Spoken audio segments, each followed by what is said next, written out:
ام جمجارا یکم و یا سرکه و یا هری دیار دست پید کن.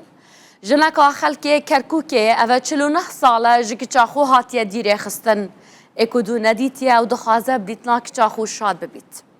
ناوه و جنه نازنین محمد ولی شوانیه. لسال 1975 دماغو 14 سال بویه بابه و دایه کرکی 15 سالیه الهولیره.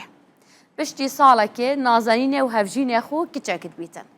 تنه سه روزان کچاوه دباوش و هم بیزاده که خودات مینیتن خزانوش کرکوکی تنه هولیره سراویدن. بابه و کچاخو نازنین دبت و ودگره باجر خو به بیکو کچاوه سه روزیل گل بیتن. پشتی چند سالان روش تنو چن بابه و جارکادی نازنین دتشو. نوکه نازنین لبغداد جیت کچکو کرکنه. پشتی کوشی کری او دخوازیتن که چاخو ببینید.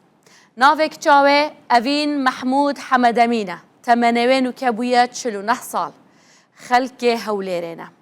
اف بابتی کو افرو کم بحث کن بابتی امرو مجاری امرو بانگه که بو اوین محمود حمد امین و کاک محمود حمد امین نازنین خان میوان مانده بیت. اگر گوی لدنگی نازنین دگرن اگر گویان لی ببیت اما لیره لروداو هاولا دن بیان دوزینو بیکتر شاد ببنوا.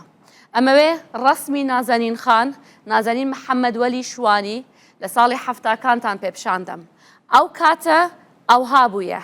من متأكدم اگر کاک محمود که خلکی هولیره ببینید دی ناسیتوا دتوانید بیت سردانی روداو بکات یان پیوندی من پیو بکات اوین بیت یان محمود بیت.